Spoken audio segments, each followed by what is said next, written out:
Hello, this is Richard Pearce from Finextra TV, and delighted to be joined by Mark Hodgson, who's Chief Business Officer at Cervest. How are you today, Mark? Very well, Richard. How are you? Yeah, great. Really, really good. Thanks for all your help supporting us with Finextra Sustainable Finance.Live and everything over the last year or so. It's more, isn't it? I guess it's just about 18 months. It's been a real pleasure actually getting into this community of thinkers and doers. Yeah, well, listen, it's great to work with everybody in these times, to have a sort of network of friends to collaborate with. It's interesting. But today we're here really because we want to talk about, I suppose the context for everybody is back to that event that we did, but it is Christine Lagarde talking about the need for spatial data to actually help us, get dynamic data to inform risk, to help us deal with climate and biodiversity crisis, and obviously, the pricing gap that exists. You guys, are really exciting, foremost in this whole area. Tell us a bit more about Cevest. Yeah, sure. So thanks very much for having me. We're a 4-year-old VC-backed tech company that essentially provides business intelligence for any organization to baseline, monitor, and forecast their climate risk. Now, this, for us at least, comes from us really getting to grips with a big challenge, and that's that climate change creates climate events that threaten just about every single asset and natural resource that our world depends upon.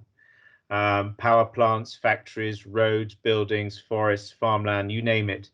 And so we've begun to start thinking about that big challenge and trying to understand and quantify climate risk for financial organizations, be they investors, lenders, asset managers, insurers, who haven't yet quite been able to connect in a dynamic way that risk impact on the assets that they own or have responsibility for. And that's essentially what we're trying to bring through this business intelligence, this climate intelligence that I just referenced. Yeah. So when you look at the sort of the issues that are there, with the way that the world is operating today, and you think about, the way that you're going to address it as you've just started to open up, how are you going to go about fixing that with the Cevest solution? Yeah, sure.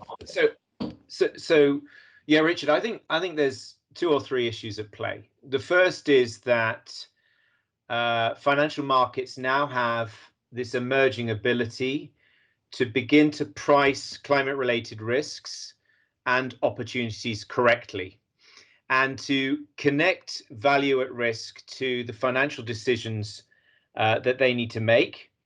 So this is about confidently using data that's now becoming available in order to make smart, investor-friendly decisions that allow them collectively to transition to a lower carbon economy. And they've got to do that in a way without destabilizing costs across the industries that they are responsible for investing in and propping up. The second is, I think, this comes at exactly the same time that the financial industry itself is realizing that regulations do start to need to take shape. These are being set out by governing bodies such as TCFD on disclosing the risk exposure that entities have. I think there's been this kind of gap between people who are in the data creation game, who understand the data, and those people who are having to take that data, interpret it, and make decisions from it. So I think those are the 3 issues at play. Now, we see within all that an opportunity. We see a number of businesses, and it's growing, within the financial sector that are interested and now feel compelled to make decisions from accurate projections of physical risk from climate. And we see ourselves as one of the solutions there, and there are many, but one of the solutions there to help them get to that, to be able to understand their current and future impact that climate brings to them, rather than build and resource it for themselves. So that's the gap that we're trying to bring as well. And if you can give us an example, like, I always think it brings it to life when you can talk about a sort of some kind of customer Sure. case study or a scenario, etc., that sort of shapes the solution, where it fits in, and what the sort of benefits are. Yeah, certainly. So we've been working very closely with some extremely smart people from a global business advisory firm who themselves recognized early on the importance of climate risk strategy creation at board level across the FTSE 250 and beyond. And so we've been working with them to provide them with somewhat customized analysis at this stage that they can then deliver as part of their overall climate risk disclosure solution. And the first of those joint engagements has been to help an international hotel organization understand the climate risk that it is exposed to across 8,000 hotels.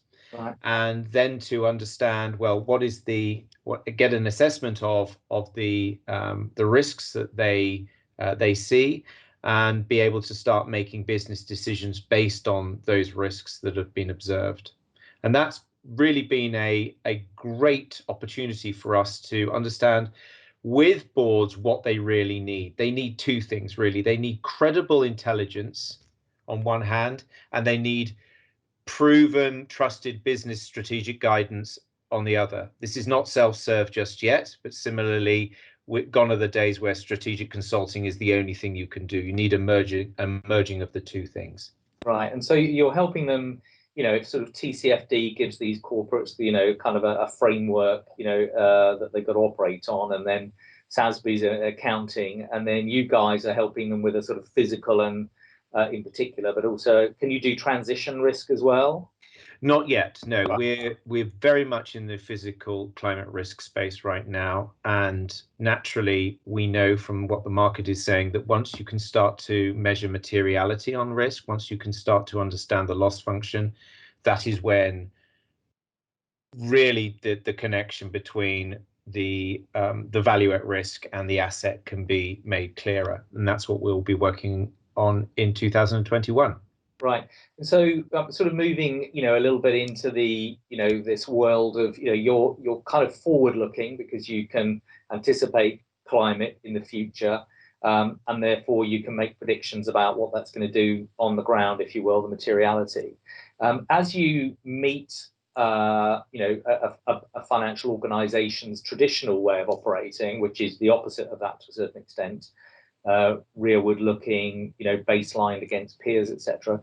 How do you see the world of bringing both your data and your analysis and even culture and training together with the way that financial organizations are already operating?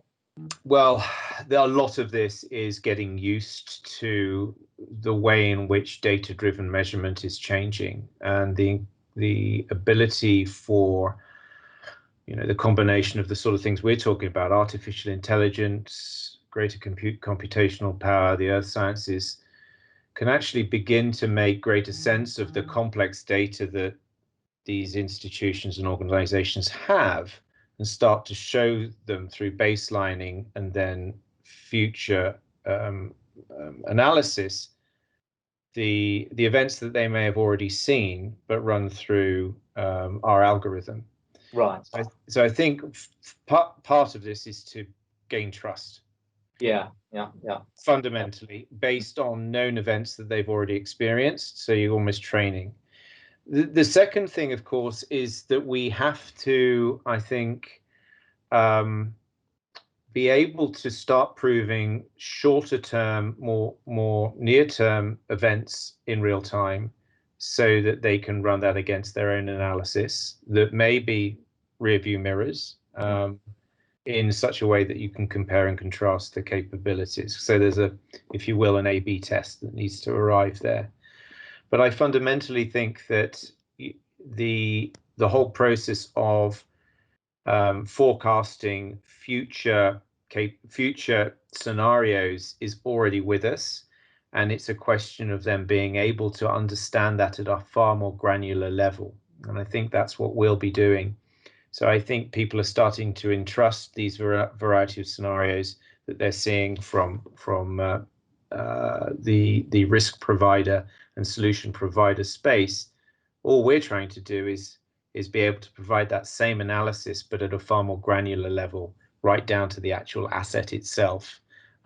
So effectively taking a certain level of confidence, but moving it into a much more deeper way of an analysis. And that for us is every single built asset under the sun.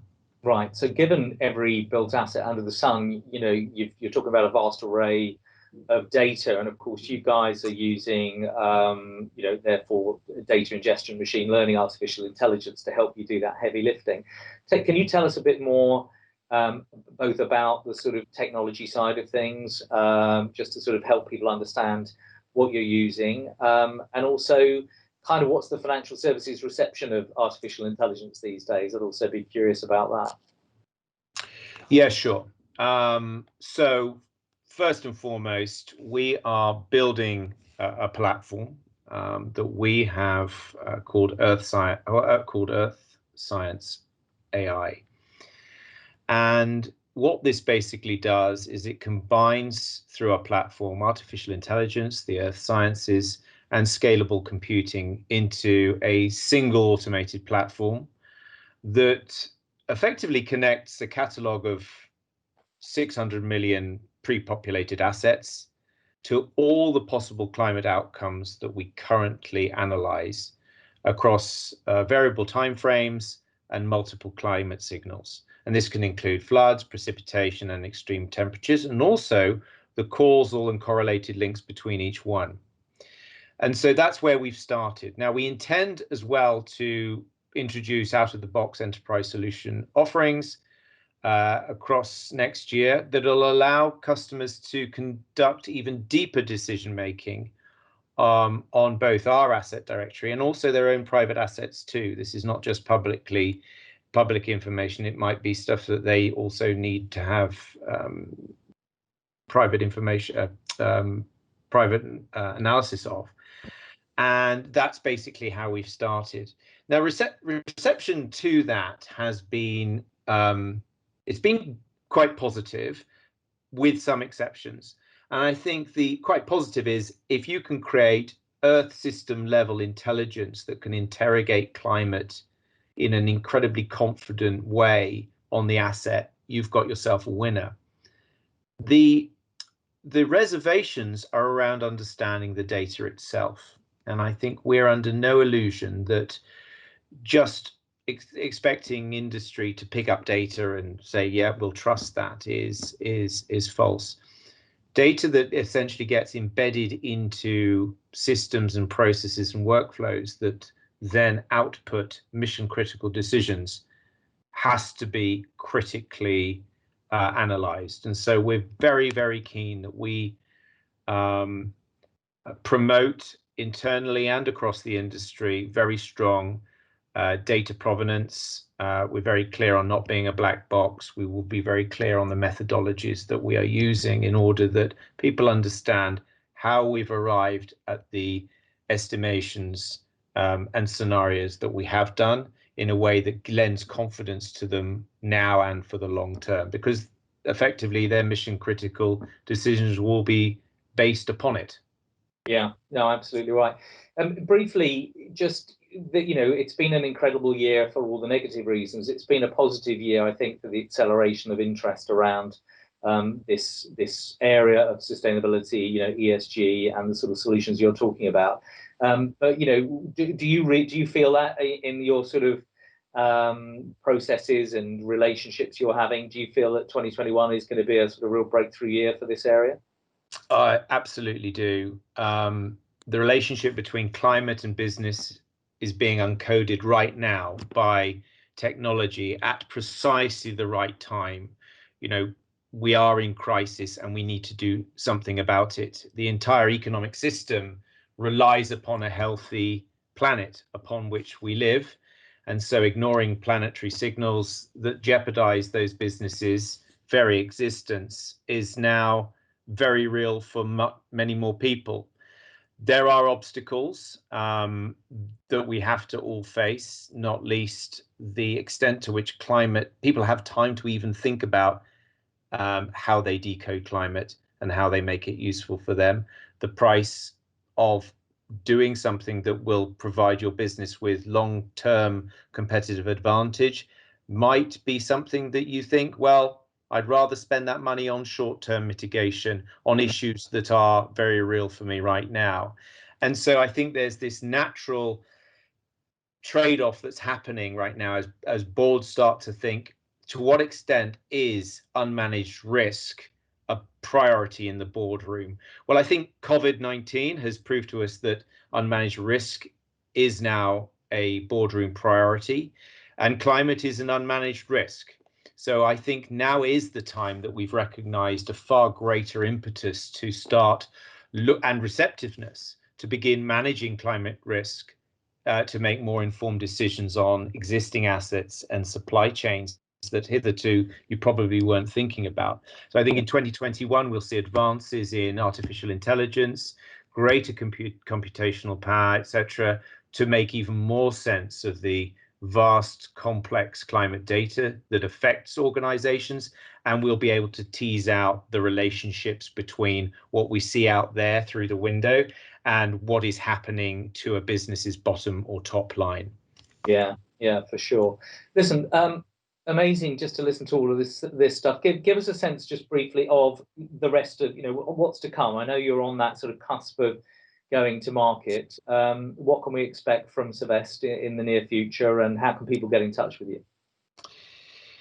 Yeah, sure. So next year we're launching a platform that basically brings all this incredible earth science AI together, that will allow users to start to discover climate intelligence, to start to understand what it actually is and what it can do for them.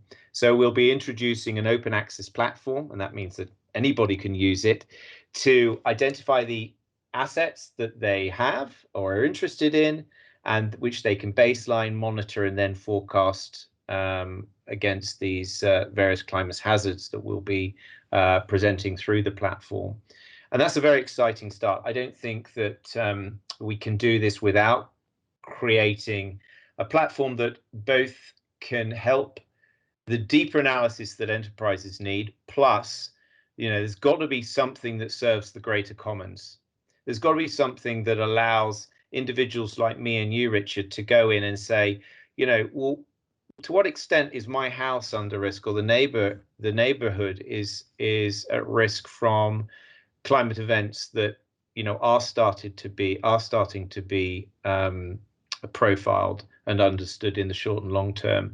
And so I think we're going to be working very much with the open access environment to provide some level of climate security there for the great and the good, but also then using our technology to go deeper and deeper and deeper for specific use cases, which we see not least in the financial services market.